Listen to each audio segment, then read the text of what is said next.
सास का दहेज। स्नेहा के बेटे की शादी शिल्पी से होती है। शिल्पी दहेज में हर सामान लेकर आती है जो पहले से ही स्नेहा के घर होता है। ये सामान स्नेहा के पापा ने उसे दिया था। अरे शिल्पी, मेरा टीवी क्यों हटाया? क्यों हटाया मतलब? अरे बड़ा और अपडेटेड टीवी है ये। स्नेहा को गुस्सा आता है और वो शिल्पी के बड़े टीवी के बगल में अपने पुराने जमाने का टीवी भी रख देती है। बड़ी आई अपडेटेड वाला। अरे बहुत सारी तेरी जैसी बहुओं को जानती हूँ मैं, जो घर से लाए सामान का रौब दिखाती है। ये ना समझ के हम भिखारी हैं। देख ले, हमारे पास भी टीवी है। ओहो, जो करना है वो करो। कोई मेहमान आएगा तो हंसेगा कि एक ही जगह दो दो टीवी। हंसने दे, दुनिया भी तो देखे कि सिर्फ तू नहीं, मैं भी दहेज लेकर आई थी।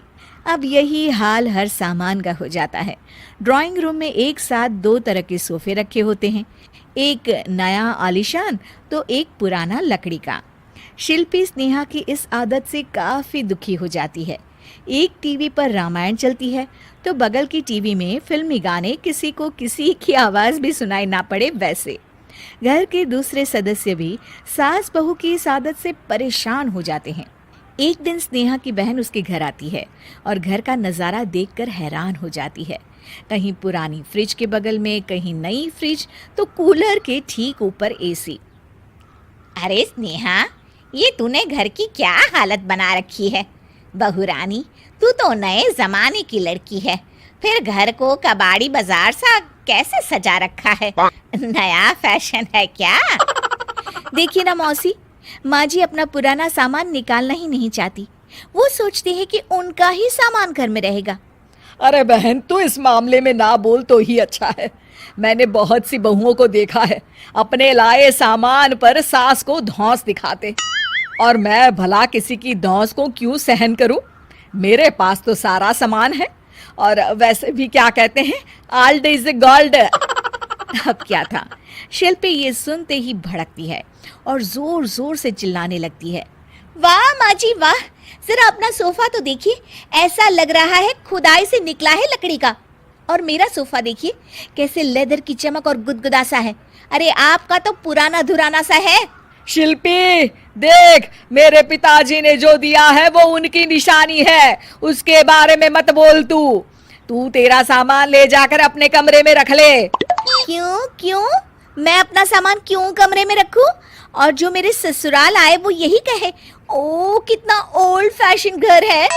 दोनों की बहसा बहसी में मौसी सर पकड़ लेती है। तुम दोनों जब देखो तब लड़ती रहती हो। मैं तो चली किचन में बादाम का शरबत बनाने।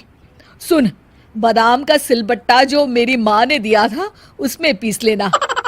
तो शिल्पी बोल पड़ती है, मौसी कसम है आपको, आप मेरे पापा की दी मिक्सी में ही बादाम पीसिएगा। खैर, मौसी तो जाती है किचन में, लेकिन ड्राइंग रूम में सास बहू की बहसा बहसी जारी रहती है। तभी शिल्पी को गुस्सा आ जाता है और वो अपने पापा के दिए सोफे पर जाकर जोर से बैठती है, लेकिन तभी सोफा जोर से आवाज कर टूट जाता है। हे भगवान, ये क्या हुआ? ये सोफा कैसे टूट गया? बेटा, अब समझ में आया ओल्ड इज गोल्ड क्यों कहा जाता है। टूट गया ना तेरा सोफा। तभी किचन से जोर से आवाज आती है और मौसी काली पीली होकर किचन से बाहर निकलती हैं। शिल्पी, तुम्हारी कसम के चक्कर में मैंने बादाम के लिए मिक्सी का उपयोग किया था, लेकिन जैसे ही प्लग ऑन किया, अरे मेरा ये हाल हो गया। और भरोसा करो आजकल की चीजों पर। मैंने तो कहा था तुझसे, माँ की सिलबट्टे पर बादाम को पीसती तो तेरा ये हाल ना होता और स्वाद का स्वाद बरकरार रहता। अरे जब सब चीजें घर में थी तो क्या जरूरत थी तेरे पापा को सामान देने की? वैसे भी बहू, आजकल दहेज वही मांगता है जिनकी खुद की काबिलियत नहीं होती। आप ठीक कह रही हैं माँ जी। मेरे लिए ये सौभाग्य की बात थी कि आप लोगों ने पापा से कोई डिमांड नहीं की थी, लेकिन मैं आपको समझ ही नहीं पाई। मुझे माफ़ करिए।